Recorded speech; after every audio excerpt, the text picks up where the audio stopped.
some very beautiful and moving stories can be found in our religious tradition about converts, their kindness, their sense of devotion, their selfless love.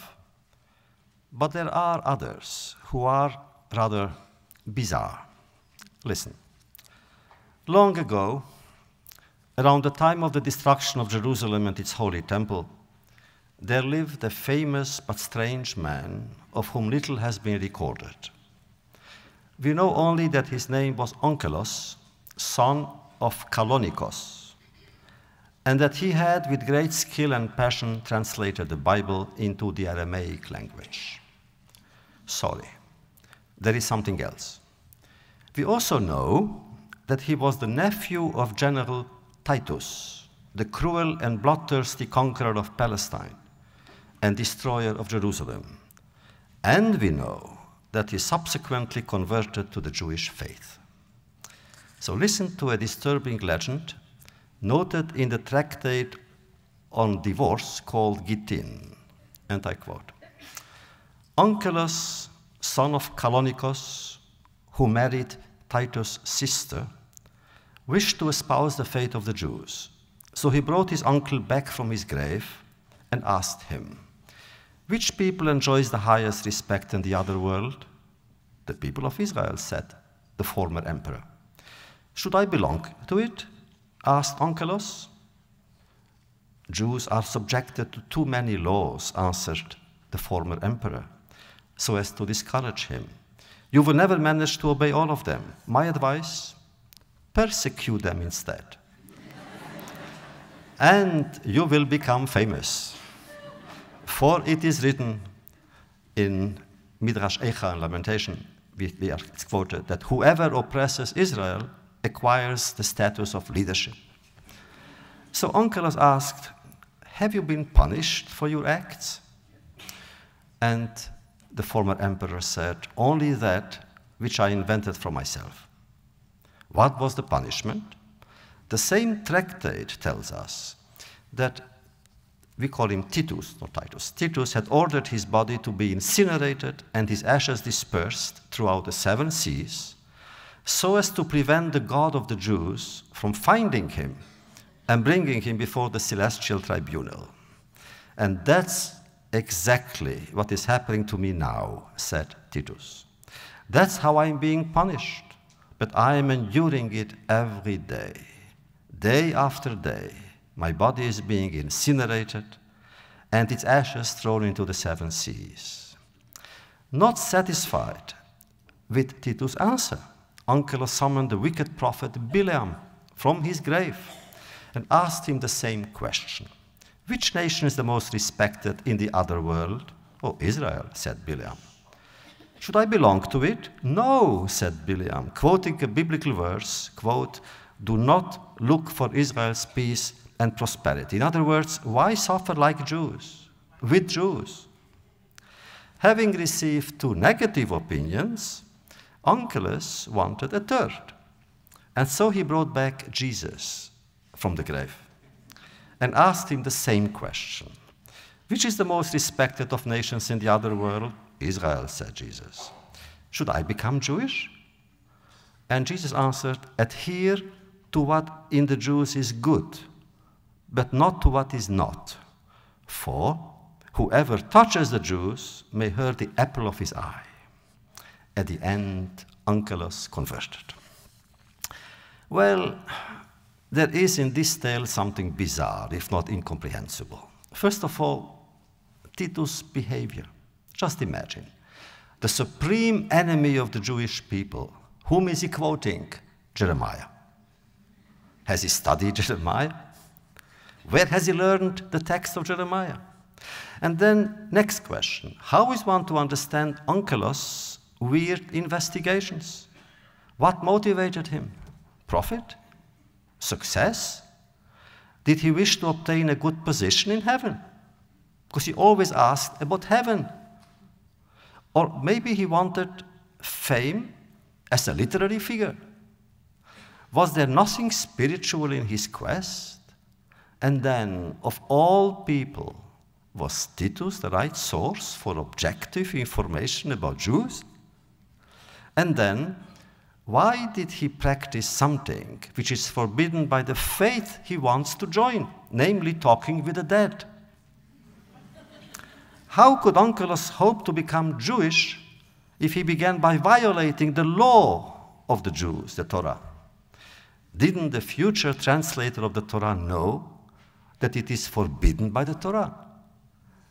And didn't he know that sorcery or necrophilia is punishable by death? Well, soon we shall return to Onkelos, but now let us offer some preliminary remarks. None of our annual encounters has ever taken place without them. 1. Have I sufficiently emphasized my passion for the study of Midrashic commentaries? It keeps growing, and all I want, really, is it to be contagious. The Talmud is a universe-reaching character as well as theme. One discovers in it ancient preoccupations that concern us to this day. The past is more than prologue. The past lives in the present. We learn from masters who lived and worked 20 centuries ago as if we were their immediate disciples. Such is the power of Talmud. The more we draw from its depth, the more we contribute to its resources. A Talmudic passage must be studied with the mind and the heart alike. One emerges from it as from a hallucinatory journey to an enchanted land. 2. Our topic links us to the present.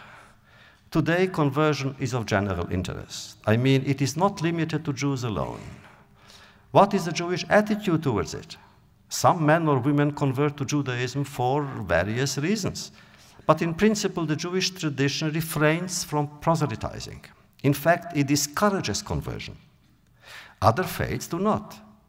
Islam's recent successes have worried Christians, just as some Southern Baptist ambitions have amused some of us. We shall return to them later. Our exploration tonight will deal with the possible changes Judaism has undergone in its thinking on this subject since biblical and Talmudic times. 3. As in preceding years, this study session is dedicated to the memory of Rabbeinu Shaul Lieberman, Zichrono Livracha, my teacher and friend, from whom I have received more than I could ever give back. It is not for nothing that the Talmud recommends a disciple to mourn over the passing of his teacher the same way a son mourns for his father. Each time I open a Talmudic tractate, each time my finger runs through one of its pages and stops at an obscure passage, I recall his face. I yearn for his clarity, his simplicity, as well as his faith. I see his penetrating blue eyes. I am encouraged by his smile. And then I realize that thanks to him, I live a moment of grace. If I may paraphrase Lieberman, who himself paraphrased the Talmud in his daily messages left on my answering machine, he would say, if so many people are eager to study, and if all of them are outside, the Torah mateheyale, what will become of Torah? So why are they waiting outside?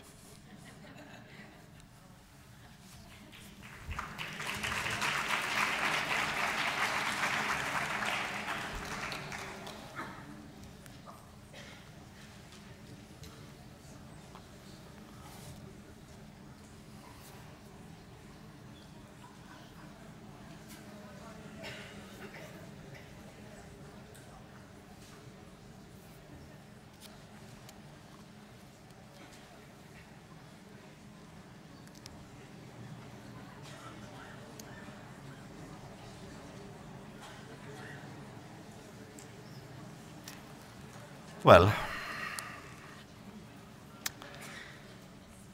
we spoke earlier of Onkelos Hager, the proselyte, but I have not mentioned yet that I admire him for his glorified translation of the Bible.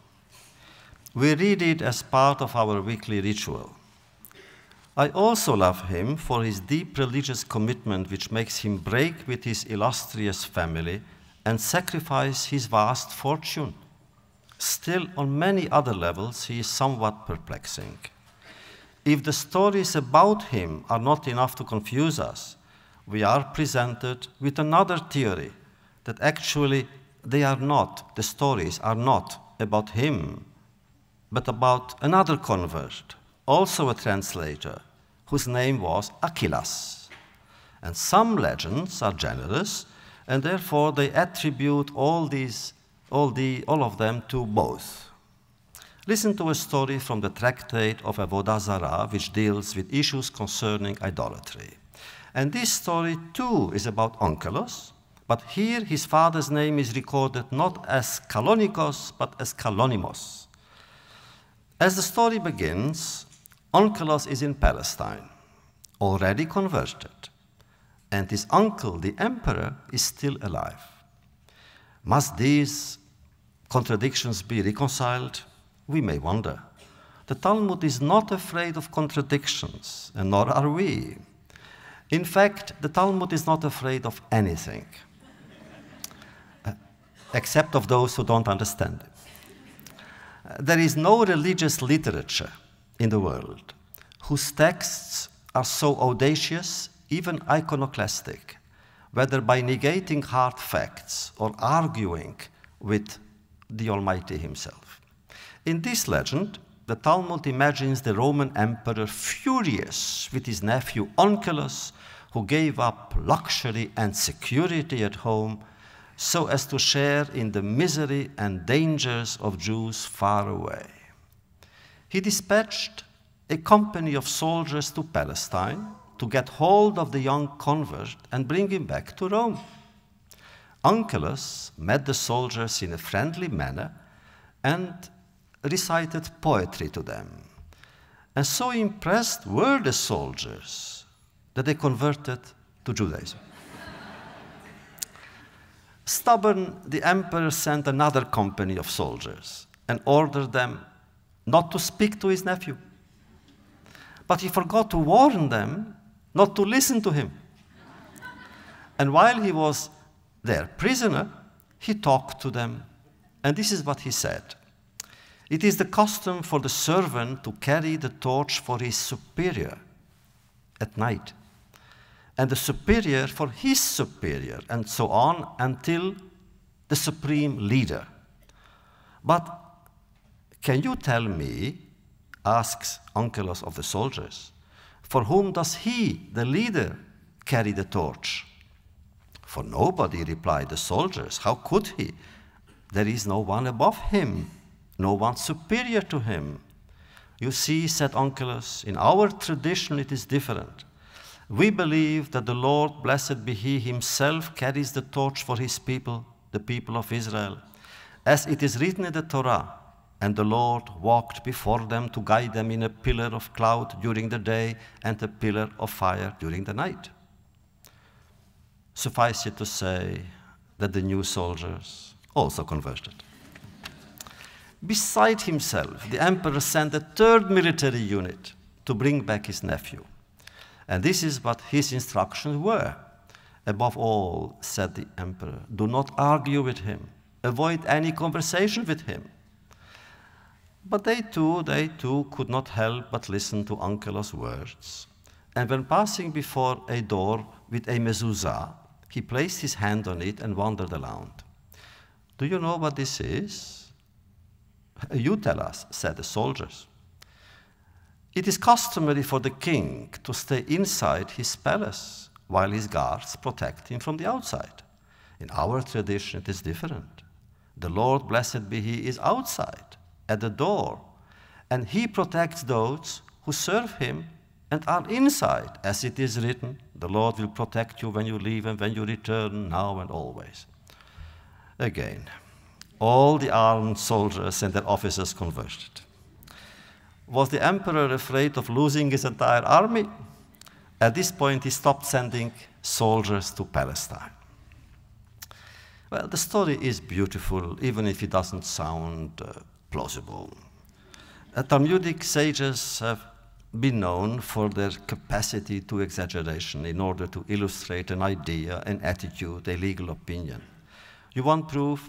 It is sufficient to quote one sage who stated simply that at the end of his life, Titus, or Nero, according to another sage, the brutal enemy, the ferocious assassin, actually became a Jew. Without going that far, the story of Onkelos gets even more complicated when learning that another convert, Achillas, he too a nephew of the emperor, had stimulated Talmudic fantasy. He too asked his uncle for advice about conversion. But in this case, the emperor was Hadrian. So let us listen to their dialogue. It begins as a routine business discussion, much like one we might hear among investment bankers. Appearing before the emperor, Achillas explains the reason for his visit. I wish to do business, says he, and therefore before I start, I need to get the opinion of experts, above all you, my dear uncle. How does one succeed in this field? And the emperor said,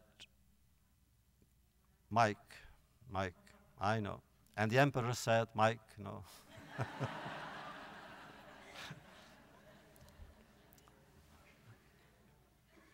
Should I send the soldiers somewhere? Well, how about the Mike? No. The dead Mike. It soon will be resurrected, don't worry. Sound engineer. Now? I told you so. So the emperor answered, my dear nephew, it's simple. Buy low, sell high. Or in his own words, he said, when you see a trade that fell to low esteem, cling to it, for it will go up again. Achillas thanked him and left the imperial palace. Next, we find him already in Palestine, where he studied at the yeshiva with such enthusiasm that Rabbi Eliezer and Rabbi Yoshua took interest in him. He did not look well. That's probably because he studies too hard, the sages thought. You know, this is what we believe in the Talmud, that HaTorah machlisha, the Torah weakens you. And therefore, the place where I come from, in Eastern Europe, whenever a matchmaker used to praise the chosen, praise the groom, he would say, he's so intelligent, he's so delicate, he's so weak, you know, he's... And by the way, at the end of whenever we finish, you know, one of the Chamishei Churshei Torah, one of the books, when we finish the last passage, what do we say? Chazak, chazak, venit chazek. Why? Because of that. Because we believe, having read, we became weak. So he was weak, Achillas was weak, and they noticed it. And then they got acquainted, and he asked them questions of interpretation and halakha, and they responded. Eventually, he returned to Rome to see his uncle. The emperor also noticed how pale he looked. What happened to you, he asked. Have you lost money? Have your business dealings gone sour? Has anyone done you harm? No, said Achillas, nobody has wronged me. Then why do you look so sad, so bad? Oh, the truth, uncle. You want the truth? Because I have studied Torah. In fact, I asked to be circumcised. Hadrian was enraged. Who told you to do that? And the emperor was ready to punish on the spot the evil advisor who has corrupted his beloved nephew. Who told you to do that? Hadrian demanded. You did, Achillas quietly replied. It is your advice I followed. When did I give you such advice? Shouted the emperor. Oh, said Onkelos, when I asked you about my desire to go into business, Didn't you counsel me to choose the trade people denigrated most, for it would surely rise again? Well, with your words in my ear, I began studying people and nations and found that no one is as humbled, as humiliated as the Jewish people. So I understood that one day it will be respected again. One easily imagines Hadrian's wrath. Hadrian, the wickedest of all emperors, the pagan leader who sought to exterminate the spirit, the culture, and religious faith of Jews by sentencing their teachers, disciples, and friends to death. He could blame only himself for his own nephews becoming a Jew.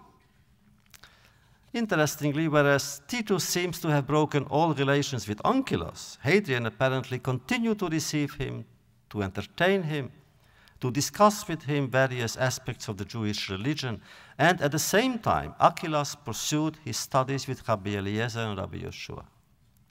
Now, these two converts, or was it one, occupy a place of honor in Talmudic literature and in the Jewish tradition. Just as Ankylos translated the Torah into Aramaic, Archelaus translated the prophets into Greek. And you see the high esteem our masters held for translators, and you will understand mine for my own, who is my wife. But in truth, are these two translators beloved because they were excellent linguists or because they were converts? Here, as in other areas, Jewish tradition follows the biblical path. In the Bible, we are commanded to love the proselyte, but not to subject others to forced conversion. The only exception deals with Jacob's sons, Shimon and Levi, to avenge the dishonor a prince of Shechem brought upon their sister Dinah. They managed to manipulate the males of the entire tribe in being circumcised. When all the men of Shechem were in pain and defenseless, Shimon and Levi attacked and killed them. Incidentally, the author of Kleyakar, a commentary on the Bible, raises a pertinent question. From the text, we learn that the tribe of Shechem had many powerful friends in the region. Why didn't they come to its assistance? And this answer is amusing and to a certain extent true. When the men of Shechem got circumcised, they became Jewish, and no one is ever ready to help Jews. But Jacob, the father, on his deathbed, reprimanded his sons. Because the victims were converts? No. He reprimanded them because the avengers were Jews. The Bible relentlessly urges the believer to show special affection, special love for the proselyte. The commandment "Ve'ahavta et hager," and you shall love the ger, the friendly stranger, appears dozens of times in Scripture. Here the term ger does not apply yet to converts. It refers simply to one who is not Jewish, but who lives near us, with us, sharing our bread and our pain, our joy and our solitude.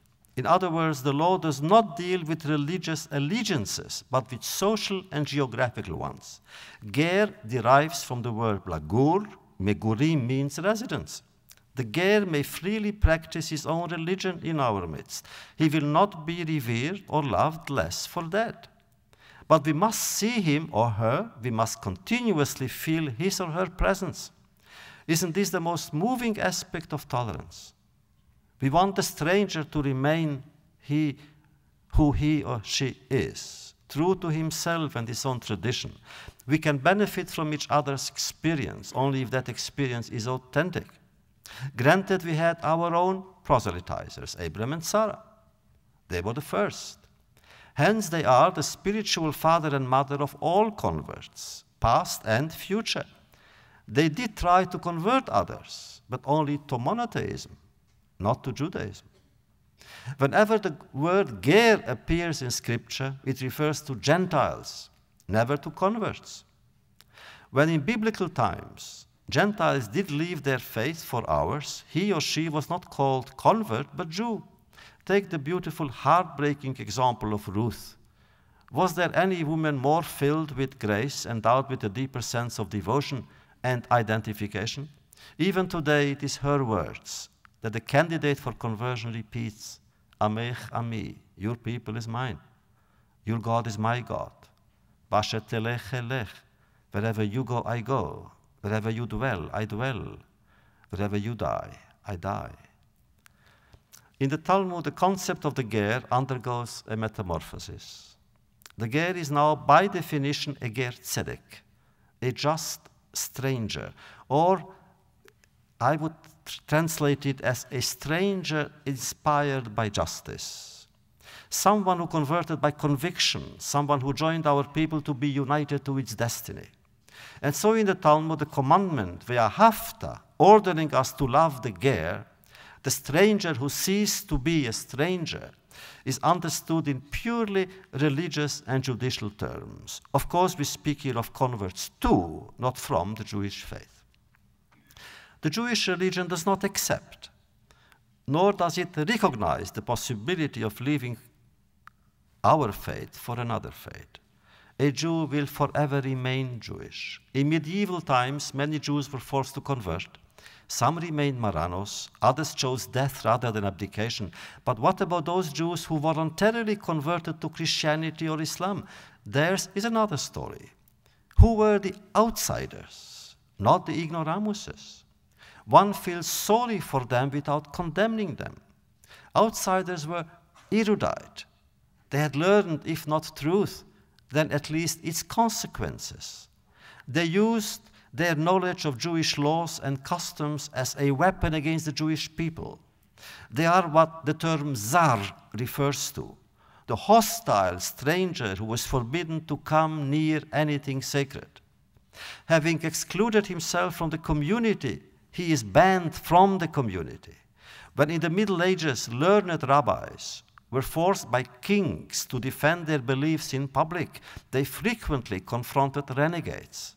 Rabbi Yechiel in Paris and the Nachmanides, the Ramban in Barcelona, had to take part in disputations with converted Jews who remembered what they had learned as Jews, and they brought shame to their people. Now, just as the self-isolated renegade is to be banned, the convert to Judaism is to be loved, shielded, surrounded with affection. We are bound together in solidarity and gratitude. The convert is existentially and even empirically attached to Abraham and Sarah, our common forefathers, and to Ruth, whose loyalty will be rewarded with the promise of the Messiah being her descendant. On Passover, at the Seder, like all of us, together with all of us, the convert recites the story of Exodus. To the 4 questions of Man Ishtana, why is this night different from all others? He, too, the convert, answers, Avadim hayinu lefaro b'Mitzrayim. This night is different. Everything in our life is different because we had been Pharaoh slaves in Egypt. What?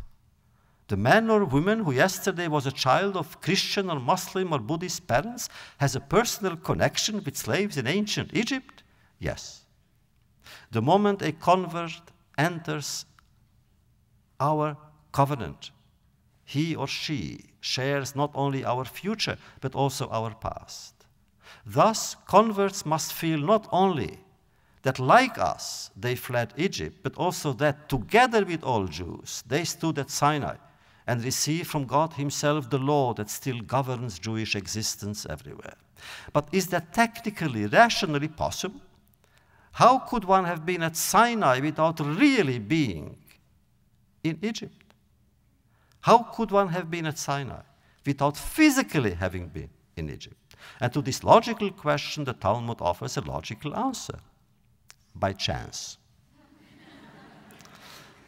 Yes, says the Talmud, on that morning in the month of Sivan, the converts had found themselves by sheer luck, together with the entire people of Israel, at Sinai. And they silently listened to God's voice, addressing each and every one individually. Anochi ad Hashem Elokecha, I am the Lord, thy Lord, who brought you out of Egypt. When the convert prays, he says what we say. Baruch atah Hashem Elokeinu v'Elokei Avoteinu, blessed be thou our God, the God of our ancestors, the God of Abraham, the God of Isaac, the God of Jacob. How can he say the God of our ancestors? Since when have the patriarchs and the matriarchs been part of his family tree? But in this case, retroactive legislation is in place. While it is assumed that God himself cannot change man's past, in the case of converts he can. In accepting the law of Jews, the convert receives their history as well. It is as if a new collective memory had been given him, replacing his own. No one is supposed or allowed to remind the convert of his or her personal past. It simply ceased to play a role. It ceased to exist. It has been eradicated. The act of conversion transforms the convert into a newborn infant, a new kind of infant with no link to his biological parents. And so in theory, but in theory only, we may imagine a situation in which a woman convert is allowed to marry her son, who is also a convert. After all, why shouldn't two babies decide to get married? What Sigmund Freud would say about such a law, when it is pushed to its extreme limits, is the subject for analysis and therapy. But clearly the Talmudic sages have done everything in their power to prevent the convert to Judaism from feeling excluded or marginalized by the Jewish community. The convert must never feel inferior to other Jews. All the moral obligations and religious duties that have been assigned to the Jew by birth apply to the convert as well. Does the ger enjoy additional privileges? Yes, he does. In the Bible, love for the ger is almost an obsession. The ger is frequently found in the warm company of the Levi, the Levite, who ranks just below the Kohen, the priest. One must make a special effort to understand the special problems facing the ger. In fact, the status of the ger is so exalted, the laws favoring the ger so compassionate, that according to the Midrash, Moses objected. Why do converts deserve such favoritism, he asks. And God explained it by the convert's purity of heart. God said to Moses, "Do you remember what I had to do to persuade the people of Israel to accept my law? I had to free them from bondage, feed them in the desert, protect them from their enemies, impress them with continuous miracles, one more astonishing than the other. While the ger, the convert, didn't need all these signs. I didn't choose him. I didn't even call him, and still he came." In other words, the convert is someone special because his or her Jewishness is a matter not of birth, but of choice. And yet, certain realities must be confronted. The privileges accorded to the proselyte are accompanied by some restrictions. For instance, a convert cannot be crowned king, nor can he assume the role of prophet. That's not all. A convert cannot be appointed to the judiciary. Why can't he serve as judge? Because a defendant must be tried, quote, by his brothers, unquote. Do we therefore infer that a convert is not my brother? But we just said he is. He is.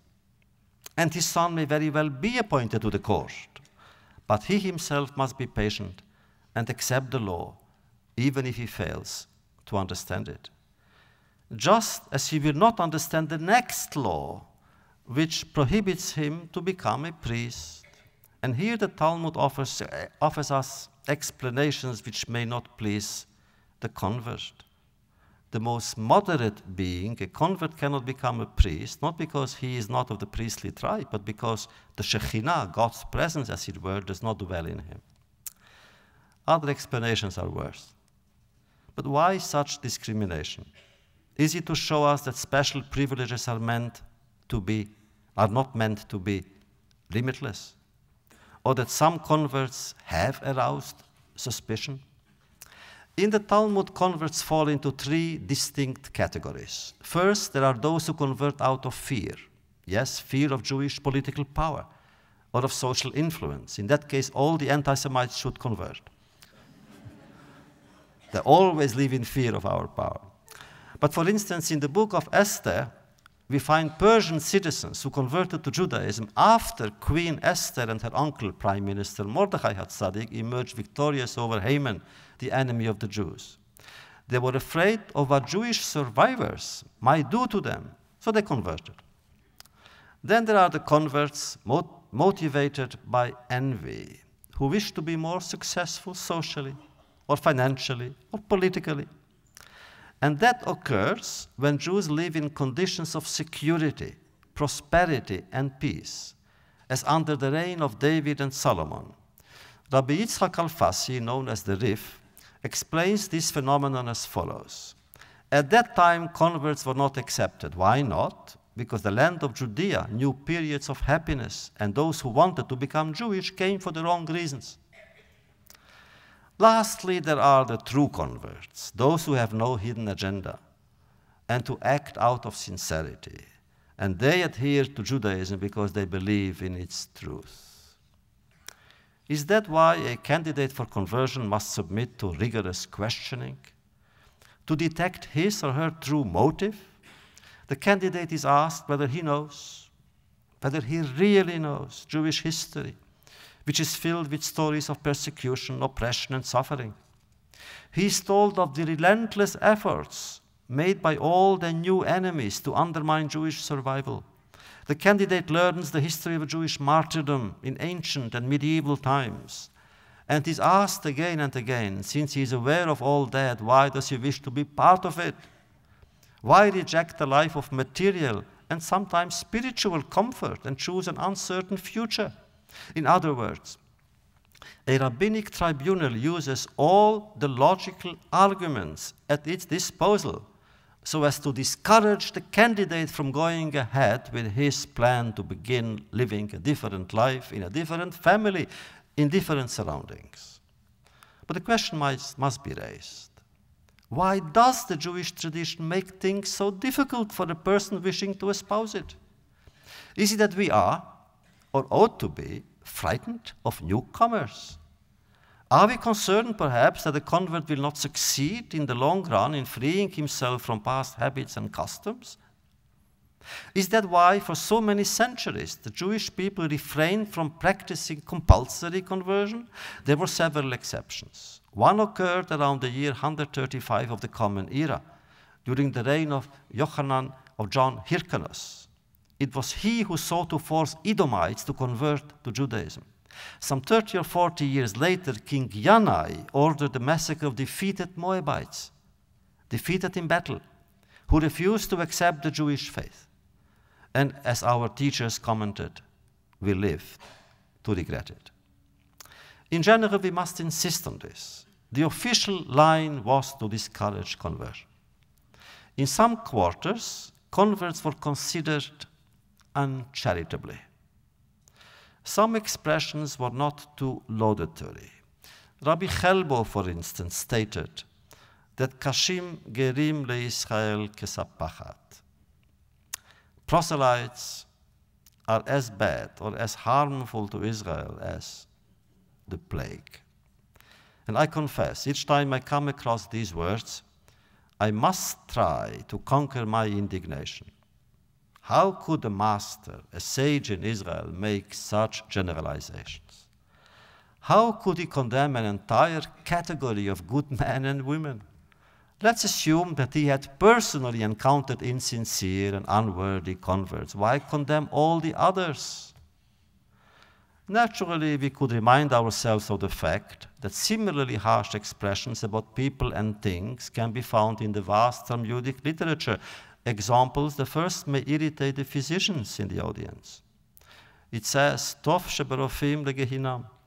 The best of medical doctors is destined to go to hell. And that was before managed care. Well, there is nothing comparable about lawyers. But would the physicians here be consoled by a positive interpretation, namely that the best will go where they are needed most, meaning in hell? You are right. Not very convincing. In truth, this saying is part of a series of verbal exaggerations in the Talmud, such as Tov shebenechashim retzot et rosho, the best of the snakes, crush its head. Tov shebegoyim harok, the best of the pagans, should be killed. And here too, there is an interpretation which leaves us off the hook. It says, Tov shebegoyim, the best of the pagans, harok, wants to kill. In all fairness, such an easy way out is to be discarded. What has been said is what we read. And we must read it in the spirit it was written.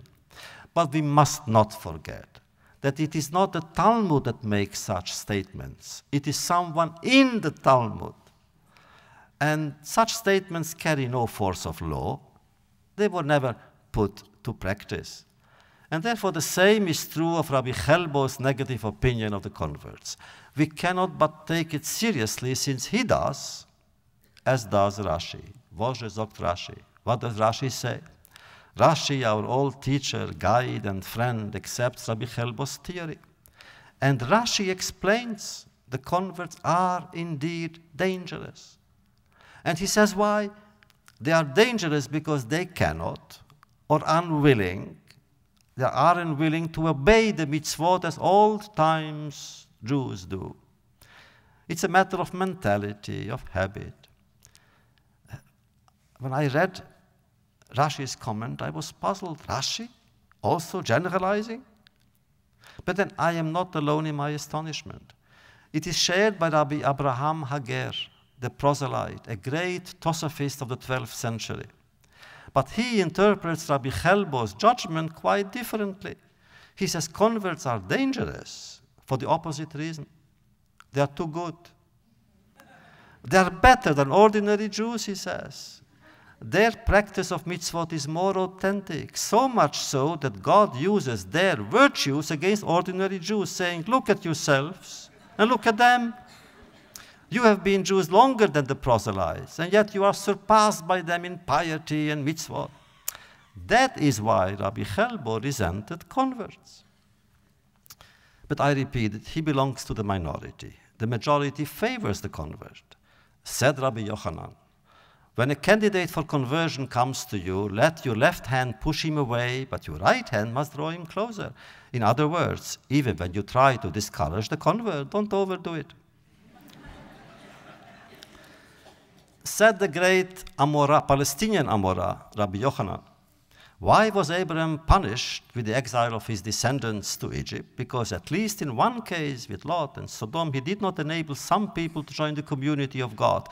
And that happened when he rescued refugees from war, and he handed them back to the king of Sodom instead of bringing them under the wings of the Shekhinah.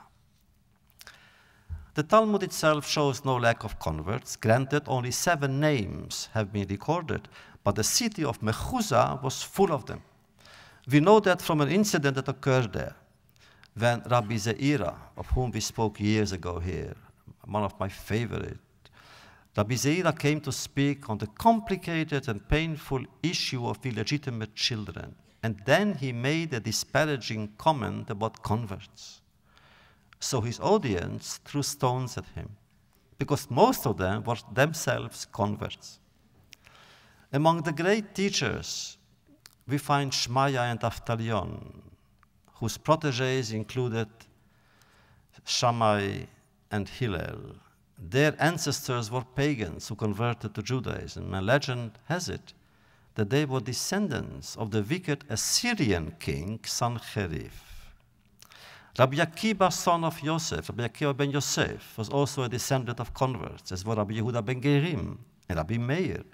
Said Rabbi Akiba, if a convert fulfills one mitzvah, only one, he will have his place in paradise. He had a student, Binyamin of Egypt, also a convert, for whom he showed particular affection, calling him my son. Rabbi Yochanan ben Torta a discussant of Rabbi Akiva, was himself a proselyte. And he became a proselyte, how? Again, a story. A poor Jew sold his cow to a pagan who, after a week or so, brought her back to him. Why? Because the cow refused to work on the seventh day. In desperation, the Jew whispered in her ear, saying, "Cow, cow, don't you know the law? As long as you were mine, you had to observe the Shabbat. But you don't have to anymore, since you belong to him." And the cow must have been intuitive and responsive, for from then on she worked on Shabbat. Stupefied, the pagan implored the seller to explain the miraculous transformation of the cow. After hearing the answer, he exclaimed, "If this cow, which has neither intelligence nor language, is able to acknowledge her creator, how can I, who understand and speak, ignore mine?" He converted to Judaism.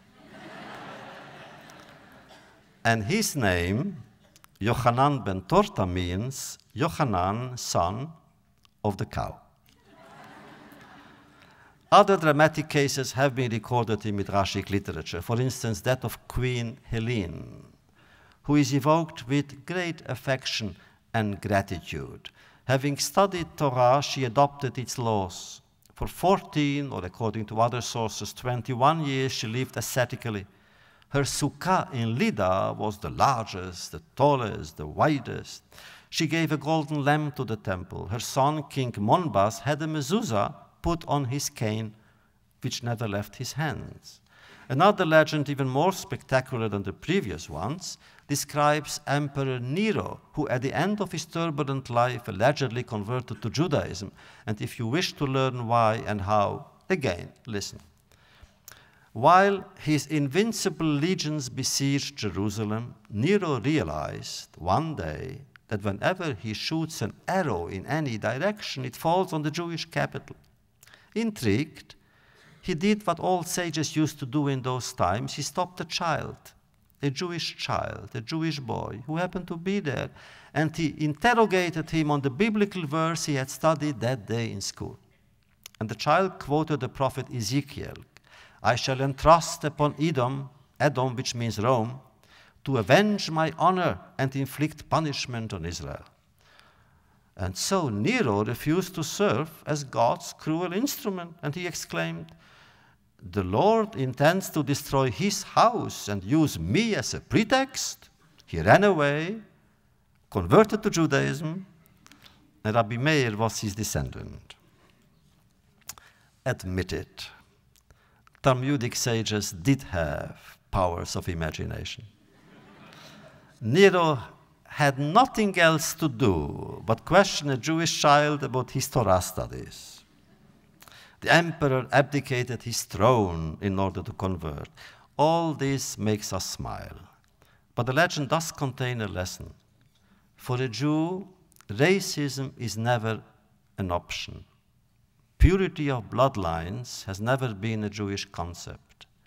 It is not blood or skin color that make the human being the man he is, created in the image of God. Man is defined by his commitments, not by his origins. The descendant of a killer is not a killer. The descendants of Haman himself established a yeshiva in Bnei Brak, according to a midrash. And the great-grandson of Nero became known as a master in Judea. Is this why various celebrities have then converted to have renowned grandchildren? The fact is that in spite of the tradition to discourage conversion, there were throughout the centuries men and women who opted for the Jewish faith, especially in diaspora. In the tractate of Psachim, a sage goes so far as to claim that God exiled his people with the aim of attracting converts. There were converts in Babylonia, Egypt, and in Europe. In the Hellenistic period, Jews served in the armies of Alexander the Great. They settled in Alexandria and married there, so their wives became Jewish.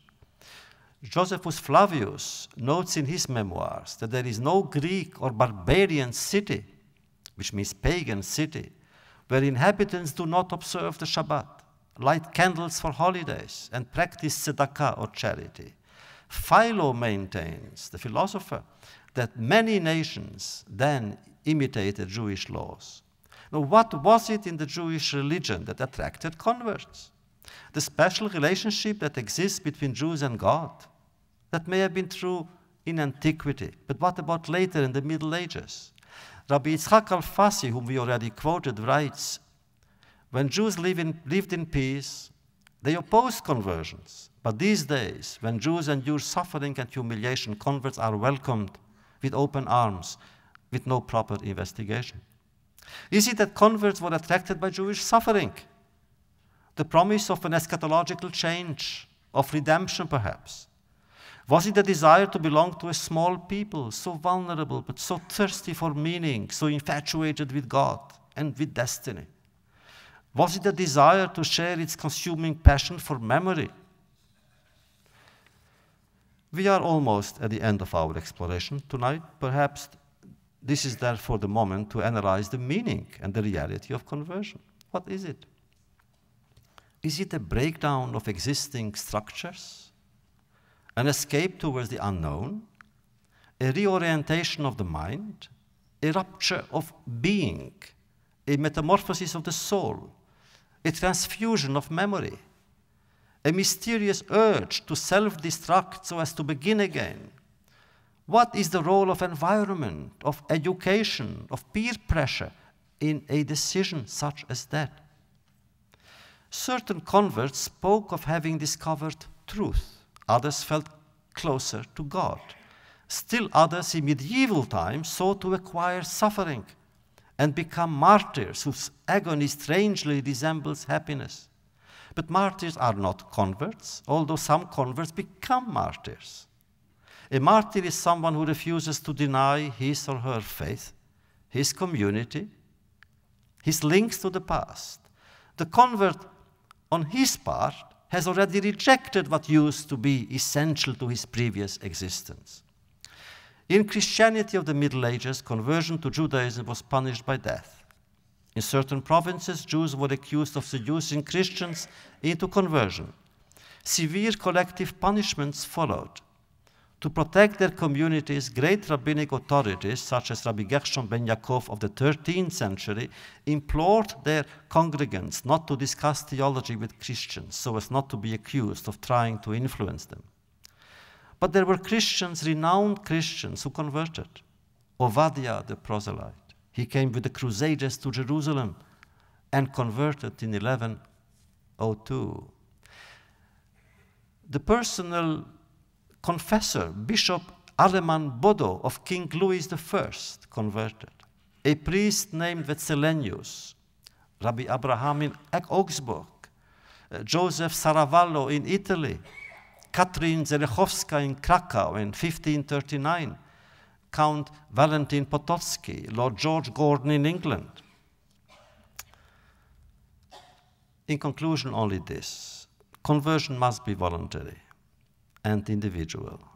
It must never be done under coercion or as a result of proselytizing propaganda.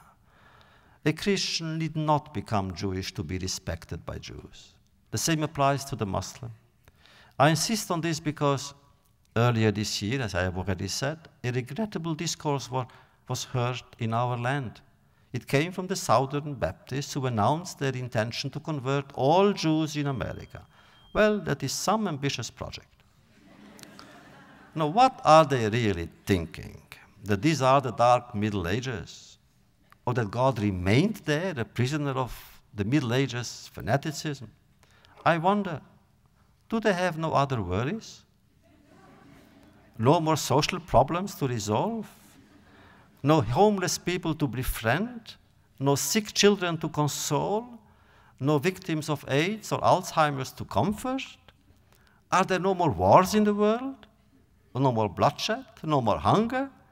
Is conversion of American Jews their absolute priority? And what happens if we say no? Would they use force? Luckily, we heard from another group of Christian reformists, much smaller, that stated just the opposite. The Jews and Muslims no longer need to convert in order to go to paradise. But the Southern Baptists are larger in numbers. Are they a real threat to us? No. Should we engage in dialogue with them?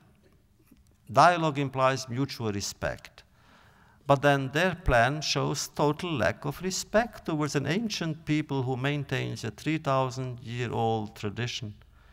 If they persist in trying to convert all American Jews, well, let them start with me.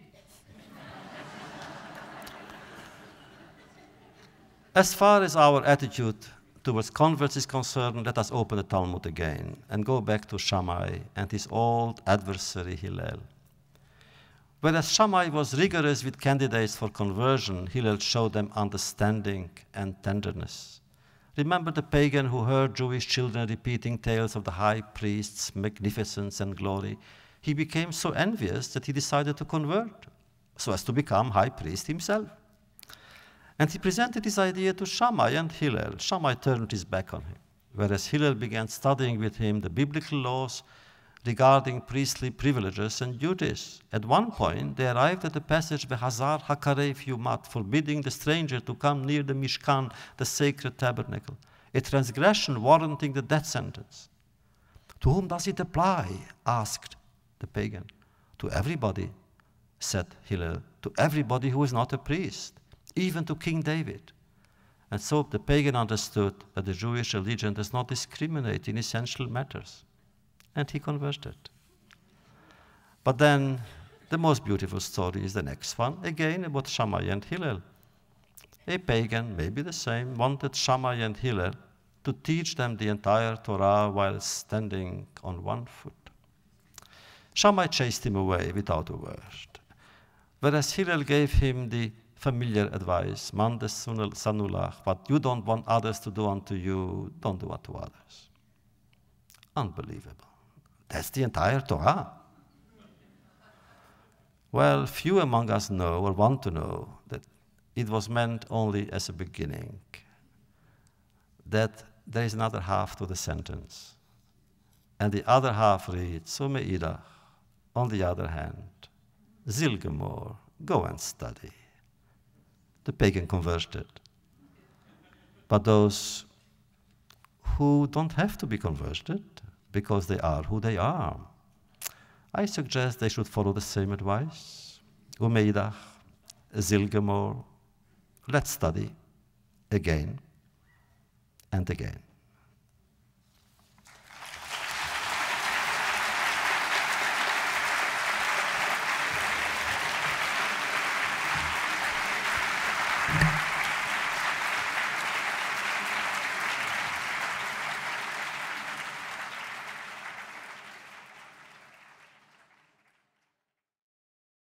Thanks for listening. For more information on 92nd Street Y and all of our programs, please visit us on the web at 92y.org. This program is copyright by 92nd Street Y.